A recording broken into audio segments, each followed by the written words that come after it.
the summer of love.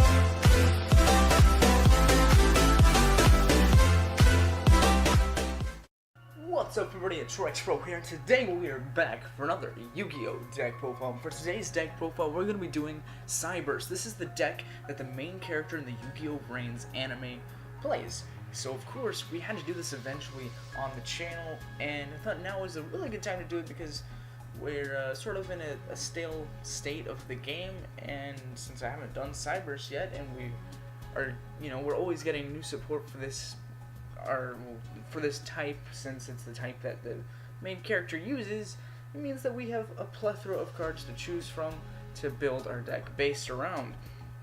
And that means that there's multiple different builds that you can make with this deck. So I'll be doing an update on this deck every 3 main series sets, or if it just gets a lot of support, like a new structure deck or starter deck or something. Well, not starter deck, because starter decks are usually only a few cards are actually correlating to each other and the rest are just staples, but if it gets another structure deck, I will definitely update it then as well. But enough rambling, let's go ahead and jump right into this deck profile, starting with our highest level monster, Dual Assembloon. And if this card is in your hand or graveyard, you can banish 2 other Cyberse monsters from your hand or face up from your field to special summon this card, but its attack becomes halved, and then once per turn you can banish 1 card from your hand to banish a monster your opponent controls whose attack is less than or equal to this card's, which means that if you can actually normal summon this guy, it'll be much more powerful because that it'll obviously have 2800 attack instead of 1400, and on top of that, it'll also be able to banish anything with 2800 or less attack, which means that you'll pretty much be able to take care of most of the meta with the exception of Masterpiece, really, and I guess Ultimate Conductor Tyranno. Those are the only 2 cards that I can really think of where you're going to come across a lot in the competitive scheme of Yu-Gi-Oh! And that you might have a trouble, getting over with this card's effect because their attack is obviously absurd. So yeah, but for the most part, you'll be able to take care of all of Pendulums, all of Trickstars for sure. Most cards you'll be able to take care of with this one, but it's also beneficial because of the fact that it banishes cards, which is why we play it. Next up, we play 2 copies of Boot Staggered. When a Cyberse monster is normal summoned to your field, you can special summon this card from your hand. You can only use this effect of Boot Staggered once per turn. When this card inflicts battle damage to your opponent, you can special summon 1 Stag token. So he extends your link plays, and he extends your link plays. That's pretty much it. That's all he's here for. But he is definitely a really good card to play in this deck. I wouldn't play it at any more than 2 though, because we don't normal summon like Cyberse monsters too much. You're only maybe going to normal summon 2 or 3 Cyberse throughout your entire duel, and then the rest of that will be special summons. So, but if you want to have this when you do normal summon, because obviously it'll extend your board very nicely. Next up, we play 3 copies of Backup Secretary. She just special summons herself if you control Cyberse. It's really good. It's a hard one to return though, so you don't want to draw into multiples of this. However, we still play 3 because we really want to see this in our hand as quickly as possible, just to get monsters on the board. And in the same guard, we play Link Infraflyer. Does the same thing, except instead of controlling a Cyberse, you have to special summon to a zone a Link monster points to, which means if your opponent has a Deco Talker, you'll be able to special summon this to that zone. I mean, you'll be giving him attack points, but since you probably won't be leaving Link Infraflyer on the field for too long, since you really want to use them for Link materials, it won't be too much of a big deal. Next up, we play 2 copies of Balancer Lord. You can pay 1000 life points, and during your main phase, you can normal summon a Cyberse monster in addition to your normal summoner set. If this card is banished, you can special summon a level 4 lower Cyberse from your hand. Obviously, he's a really good card because you can banish him off of Dual Assembloon, and you'll be able to special summon a level 4 lower from your hand, which is obviously really convenient. And then on top of that, you'll also be able to normal summon an additional time this turn, so that way you can try and get some more combos off. So this card is what makes this deck work right now, and once we get even more support for the deck, I'm pretty sure this will end up bumping up to a 3rd, once we get more cards that need to be normal summoned in order to get their full effects. But for now, he stays at 2, because most of our cards can special summon themselves anyways. Next up, we play 1 copy of Dotscaper, since it's a hard once per duel effect. where if it's banished or sent to the graveyard, you can special summon it. You can do both in a duel, but only once each in a turn, or like once in a turn can you activate one of those effects. You can't activate both of them in the same turn. So it is a really good card though, if you just have to play it right. Then we play one copy of Stack Reviver. When it's used for link material, you can special summon another level 4 lower Cyberse that was used for the link summon of the same link monster. So it brings back monsters for you to use as link material, or to just beat over if you, I guess if you had Balancer Lord or something. But for the most part, it's just for extending your board. There are some combos you can do with this and Ram Clouder. They can be pretty good, but you're not going to do that too often. Then we play 3 Striping Partner. If any of your monster effects get, or any of your Cyberse monster effects get negated, if any monster effect you control is negated, you can special summon this card from your hand, and then if you do, you can target a level 4 lower Cyberse in your graveyard and special summon it as well. So it doesn't stop the negation, but it does help you recover immediately, so that way you're not struggling. And this really helps unbreak your deck, because we do play a lot of engines, or we play a couple engines, and if they don't go smoothly, this is a good way to deal with that. And then next up, for our last Cyberse, we do play one copy of Ram Clouder. This is just recovery for the deck, because you can tribute a monster and target a Cyberse in your graveyard and special summon it.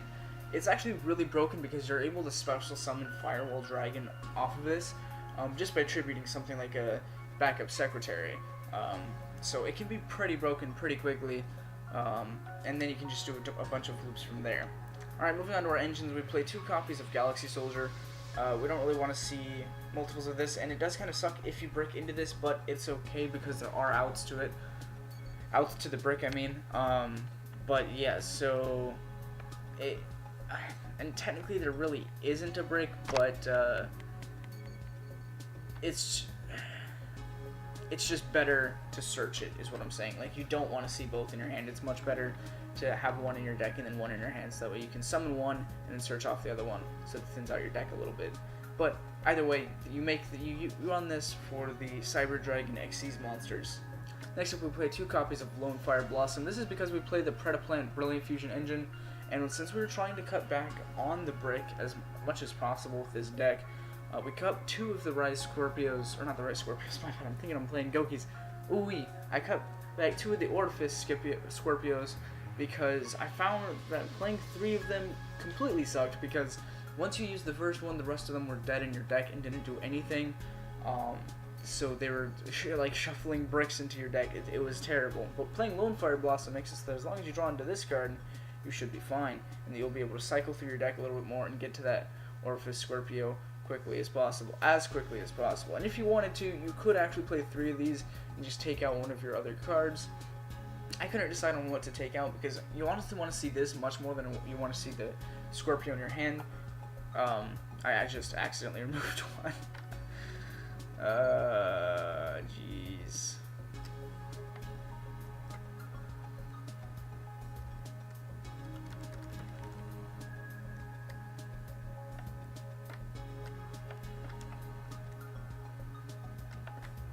So yeah, you definitely don't want to see Scorpio in your hand. You want to see these 2 guys, or one of these 2 guys, not both of them, so that way you can cycle through your deck and get to your combo as quickly as possible, and make it so that you're unbricking your deck from being able to draw into those nasty cards. And then you run the Scorpio to search out, or to special summon your Cobra, which will add Brilliant Fusion to your hand. And then once you get to Brilliant Fusion, you're going to send Trick Clown and Garnet to the graveyard. Trick Clown will special summon itself back by paying 1,000, which means that you'll have access to an immediate link 4, plus the extra normal summon off of Seraphonite. And yes, and if you draw into Garnet, don't worry. I mean, we do play Link Spiders and Scapegoat, so we'll be able to special summon this off of our hand if we need to be able to go into some Link plays. If necessary, we could go to a Mrs. Radiant or something to extend our board a little bit. So it's never, this card is actually not a brick in this deck. In any Link combo deck, Garnet actually isn't a brick, which is pretty interesting. I have been testing with that a lot, and I've noticed that Garnet is actually a pretty good card in general, in that it's actually Cobra is the card that you need to worry about bricking, because if you draw this card, you're absolutely dead. It doesn't matter if you draw the Garnet, because like I said, whereas yes, your Brilliant Fusion is dead, that's only 1 card, whereas you draw into Cobra, that makes 3 cards in your deck dead.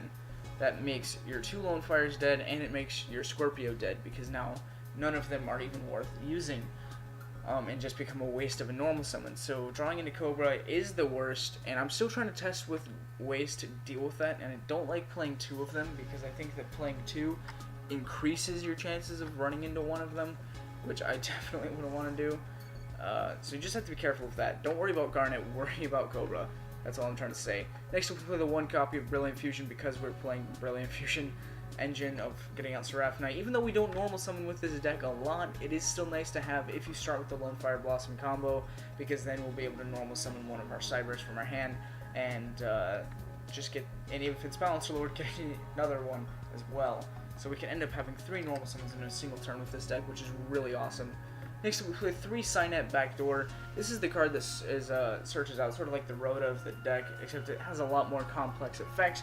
You have to target a Cyberse you control, banish it, and then add a Cyberse whose attack is less than or equal to, whose attack is lower than that monster's original attack.